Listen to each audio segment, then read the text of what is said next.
Template है, gauge और template. ठीक, सबसे पहले आ जाओ गेज से स्टार्ट करते हैं। तो गेज का तुम लोग सीधा सीधा उदाहरण दे सकता है कि गेज एक प्रकार का बिना स्केल वाला चेकिंग टूल है, जिसका प्रयोग हम किसी निश्चित साइज को जांचने के लिए, चेक करने के लिए प्रयोग करते हैं। ठीक, तो गेज का हम प्रयोग करते कहाँ हैं? जब किसी वर्कशॉप में बहुत ज्यादा मात्रा में प्रोडक्शन हो रहा है, मतलब ज्यादा मात्रा में कोई सामान बन रहा है, मास प्रोडक्शन में उत्पादन हो रहा है।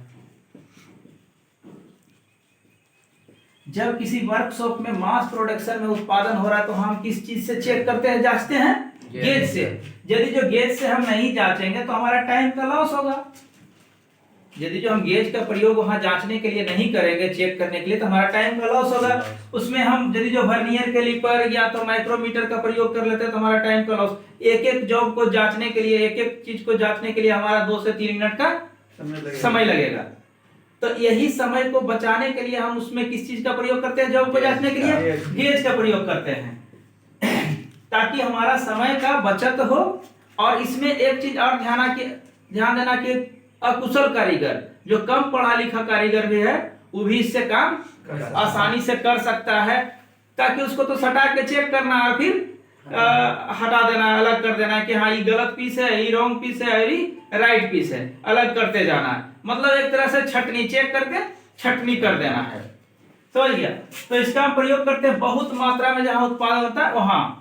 और दूसरा इंटरचेंजेबल पार्ट्स पर।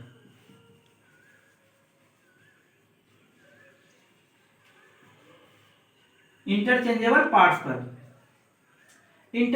पार्ट्स का मतलब होता है कि यहाँ कंपोनेंट बना, किसी दूसरे चीज में वो सेट हो गया।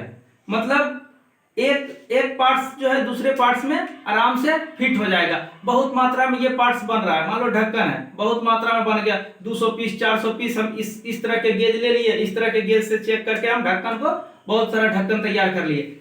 अब दूसरा कंपनी में ही मार्कर बना, दूसरा कहीं जाके कंपनी में ही मार्कर बना और दूसरा कंपनी में ढक्कन बना, तो क्या होगा? ये मार्कर वाला गेज हम दे दिए जो ढक्कन बनाता कंपनी उसको, और जो मार्कर बनाता उसको ढक्कन वाला गेज दे दिए। अब क्या करेगा कि वो ढक्कन से चेक कर करके मार्कर को बनाते चल जाएगा। आई की करेगा ढक्कन बनाने के लिए मार्कर से चेक करके बनाते चल जाएगा। अब जब दोनों को सेट करेंगे तो आपस में इंटरचेंजेबल पार्ट्स सेट होते चल जाएगा, मतलब कोई वेरिएशन उसमें नहीं होगा। तो इंटरचेंजेबल मतलब एक दूसरे में सेट करने वाले पार्ट्स को हम इंटरचेंजेबल पार्ट्स कहते हैं। चलो हो गया।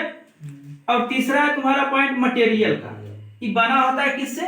एलॉय स्टील से।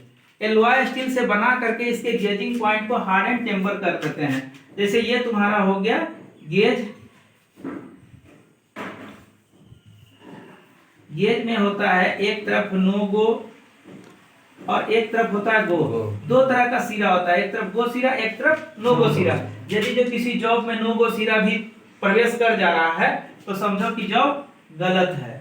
जब नो गो सिरा उसमें प्रवेश कर जा रहा है तो जॉब गलत है, और गो जा रहा है और नो गो नहीं जा रहा है तो तुम्हारा जॉब सही है। इसे यही पता करते हैं कि जब नो गो नहीं गया और गो सिर्फ गया है तो जॉब सही है। यदि जो गो भी चल जा रहा है, नो गो भी चल जा रहा है, तो तुम्हारा जॉब गलत हो जाएगा। तो इसका ई वाला भाग को हम क्या बोलते हैं? Gauging point. इसके ये वाला भाग को हम बोलते हैं गेजिंग पॉइंट। उसी को हार्ड एंड टेम्पर। हाँ, और गेजिंग पॉइंट को हार्ड एंड टेम्पर कर दिया जाता है। अब इसमें क्या होता है कि कुछ जैसे मान लो कि हम चेक करते करते गो और नो गो जो मिट गया, लिखा हुआ है मिट जाता है, तो फिर गो और नो गो सिरा का पहचान कैसे करते हैं? तो गो वाला सिरा हमेशा बड़ा रहेगा, नो गो वाला सिरा छोटा रहेगा, और उसके तरफ 2 लाइनिंग भी होता है किया हुआ। ठीक, अब आ जाओ एडवांटेज, लाभ। मतलब गेज का लाभ क्या है, लिख लो इसमें कि गेज यूज करने से उसका लाभ क्या है।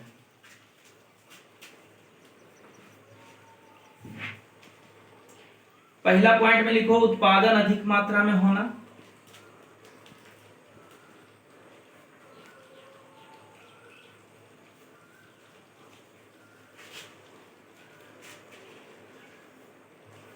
उत्पादन अधिक मात्रा में होना। दूसरा पॉइंट में लिखो पार्ट्स को बनाते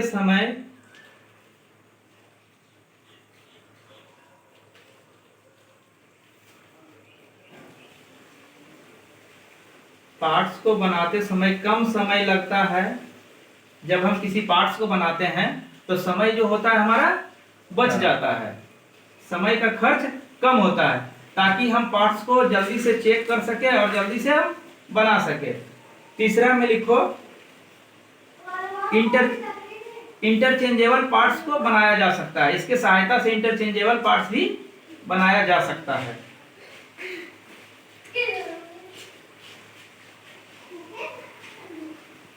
इसके सहायता से इंटरचेंजेबल पार्ट्स भी बनाया जा सकता है।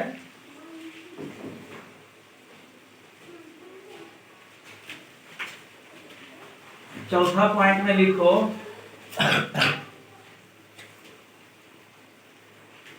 गेज के सहायता से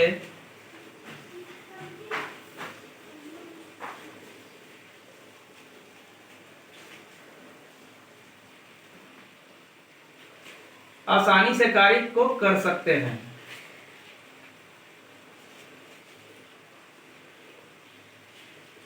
गेज के सहायता